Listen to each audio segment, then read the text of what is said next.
O quão importante, não só para o indivíduo, como para toda a sociedade, é a retomada de uma cultura armamentista. Este é o Visão Libertária, sua fonte de informações descentralizadas e distribuídas.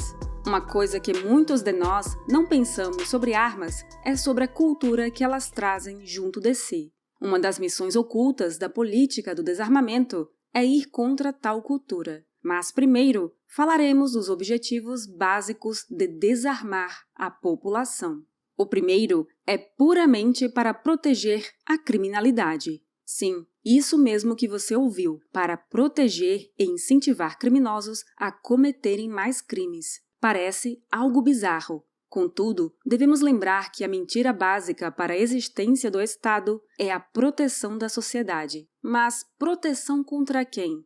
A princípio, criminosos comuns e contra outros estados. Ora, mas como um criminoso pode atuar livremente se a população é pesadamente armada? Como vai invadir residências, fazer assaltos na rua ou cometer estupros se sabe que tem uma grande chance de ser morto nesse processo? É um claro desestímulo ao crime. Porém, se o delinquente sabe que a vasta maioria dos cidadãos de bem que se submetem à lei estatal está desarmada, o que ele tem a temer? Mas o que o Estado ganharia com isso? Muito simples. Uma ótima justificativa para aumentar impostos para a segurança pública, contratar mais policiais que só servem para proteger o Estado, criar mais leis que violem a privacidade dos cidadãos, ou seja, apenas para justificar o seu próprio crescimento, o Estado aumenta imensamente um problema que sempre existiu, a criminalidade, e quer te cobrar mais por não conseguir resolvê-la. Além disso, com toda a insegurança causada, boa parte da população fica preocupada demais em simplesmente chegar em casa ou no trabalho vivo. Portanto, fica mais difícil, especialmente para os mais pobres, se preocuparem em ir contra decisões estatais absurdas, especialmente aumento de impostos ou leis que restringem ainda mais a liberdade. Caso ainda não tenha se convencido da intenção da lei do desarmamento, utilizarei as palavras do nosso querido ex-presidiário e ex-presidente, o molusco de 9 tentáculos. Lulinha, se prepare para a asneira. Abre aspas. Eu não posso mais ver jovem assaltando e sendo violentado, assassinado pela polícia. Às vezes porque é inocente ou porque roubou um celular. Fecha aspas. E ainda nas palavras do ex-ministro da Justiça do Molusco, Márcio Tomás Bastos, abre aspas. O desarmamento não pretende tirar armas dos bandidos. Fecha aspas. Se eles não querem que a polícia nem prenda um assaltante, o que fará da possibilidade de um cidadão ter arma para se proteger, enquanto a criminalidade pode ter fuzis, Kalashnikov, metralhadoras pesadas calibre .50 BMG e até lança-foguetes antitanques? Realmente, neste ponto, os petistas não mentiram sobre sua real intenção. Já que falamos em impostos, muitos acham que armas são demasiadamente caras no Brasil, mas se esqueceram que, em média, 75% do preço de uma arma é de impostos, o que cria uma cruel barreira de compra para os mais pobres. Apenas para se ter uma ideia, o preço de armas de entrada, como uma pistola 9mm ou mesmo uma escopeta calibre 12, custa em torno de R$5.000. Sem contar os custos para as licenças de compra ou para se tornar um atirador. Explicamos melhor como adquirir uma arma em outro vídeo daqui do canal, intitulado Saiba como ser CAC e comprar uma arma de fogo legalmente. Ainda entra um último fator que é o oligopólio formado por poucas empresas, a maioria estatais, que fabricam armas e munições no Brasil. Fica claro que o Estado não quer que os mais pobres e mais vulneráveis tenham formas efetivas de se defenderem. Mas é curioso como a grande maioria dos desarmamentistas que defendem o desarmamento e têm dinheiro para pagar por seguranças armados, mora em condomínio de luxo ou está em algum palácio e não tem que se preocupar se vai ser assaltado ou morto voltando para casa depois do trabalho. O desarmamento também serve perfeitamente para facilitar a dominação de uma população por outra, ou para o seu extermínio. Acha tal ideia absurda? Então saiba que Saddam Hussein só permitia que seus apoiadores tivessem armas. Stalin, Mao Zedong e tantos outros ditadores socialistas genocidas desarmaram as populações de seus países antes de condenar milhões à morte, em sua grande maioria de fome. E sempre, qual era a desculpa? Segurança. Mao tem uma frase que exemplifica bem o real objetivo desarmamentista. Todo poder nasce do cano de um fuzil.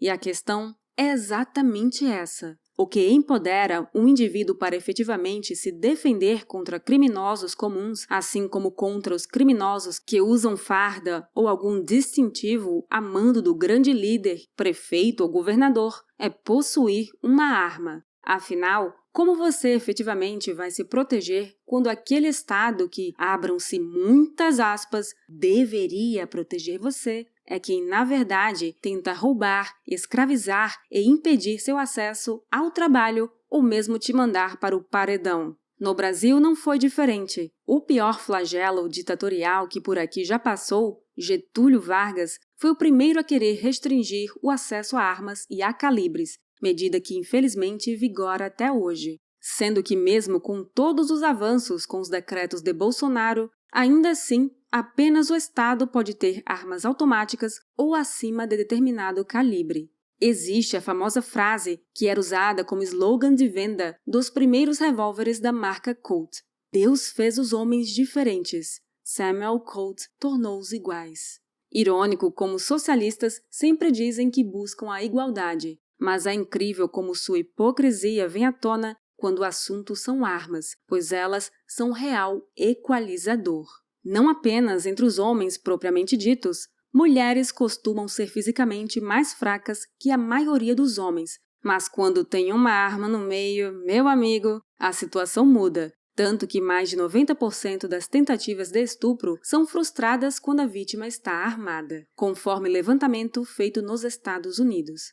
Mas é tão curioso que você nunca vai ver uma feminista defendendo isso. E isso não se aplica apenas às mulheres, mas também a idosos, pessoas com deficiência ou mesmo um homem mais fraco fisicamente que outro. E também contra animais, como é o problema causado pelo java-porco que destrói plantações, ataca outros animais e até pessoas. Mas isso é tema para outro vídeo.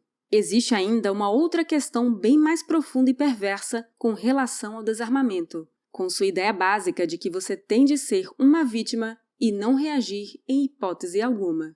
Tal ideia começa a afetar a capacidade de reação das pessoas contra praticamente quaisquer absurdos e injustiças, especialmente aqueles impostos pelo Estado, ou seja, castrando o ímpeto de reagir individualmente.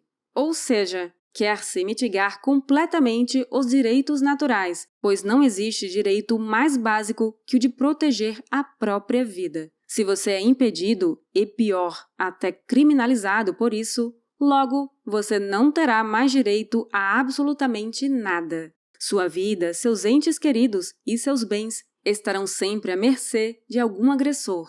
E não tem agressor pior que aquele que luta pelo bem comum. Comumente, ouvimos que um dos objetivos do comunismo é acabar com a família, o que é verdade, afinal, é através da perpetuação da família que a propriedade é mantida ao longo dos anos. Mas como o desarmamento interfere na família?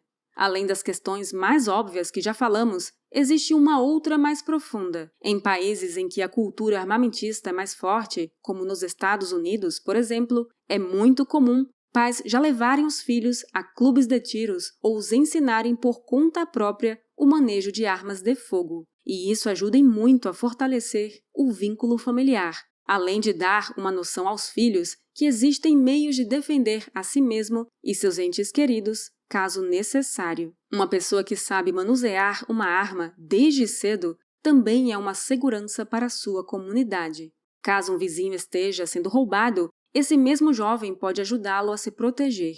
Ou seja, se cria um senso de proteção comunitária.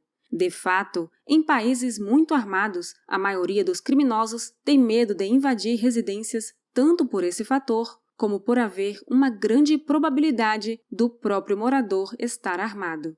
É irônico que quem tem armas acaba gerando uma proteção indireta para aqueles que não querem tê-las, e ainda as abominam. Contudo, com o desarmamento, nada disso é possível. E se você acha muito perigoso um jovem ou uma criança aprendendo a usar uma arma devido ao risco de acidentes, apenas gostaria de informá-lo que panelas com água fervente e piscinas matam muito mais crianças do que acidentes com armas de fogo, especialmente se a criança sabe dos perigos de uma arma. Outro aspecto sobre as armas que não tem nada a ver com os elencados, mas que merece ser lembrado, é o quão armas podem ser divertidas. Quem nunca foi num estande de tiro não faz ideia do que está perdendo, especialmente se você é alguém que gosta de jogos de tiro ou filmes de ação. Além do fator lazer, existe o tiro como uma forma de esporte, e todos sabemos o quão a prática do esporte é benéfica. Também existe a questão da geração de empregos e riquezas na indústria de armas e munições, ou seja, apenas traz benefícios para todos. Portanto, podemos então acrescentar ao lema "Não é sobre arma, é sobre liberdade" o seguinte: não é sobre armas, é sobre defender sua vida, de quem você ama e sobre liberdade. Este artigo é uma homenagem a Bené Barbosa, Marcos Pollon, César Mello e tantos outros que lutam diariamente há anos contra essa verdadeira política genocida. Sim, essa é a palavra, pois nunca tantos brasileiros foram mortos, chegando a centenas de milhares por criminosos ao longo dos anos, desde que essa abominável lei foi aprovada. Atualmente, quem mais se empenha em garantir o acesso a armas via articulação política é o ProArmas, que é uma instituição privada e que tem trabalhado incessantemente para que possamos ter o direito à propriedade das armas, coisa que hoje não existe, sendo apenas uma mera posse extremamente precária, baseada em um decreto que está ameaçado pelo STF. Já dizia Bené, se é governo, não é confiável. É porque é governo, não importa quem seja. Pois, no fundo, por mais que um ou outro queiram facilitar nosso acesso às armas, eles nunca vão querer que tenhamos algo com o poderio bélico que o Estado tem. Afinal, Estado é sempre Estado. Obrigada por sua audiência! Este artigo foi sugerido e escrito por Giuseppe, revisado por Paulo Almeida e narrado por Baby Yoda. Se você quiser contribuir para a causa da liberdade, clique no like e compartilhe o vídeo em sua rede social. Considere também se inscrever em nosso canal e clicar no ícone de campainha. Até a próxima!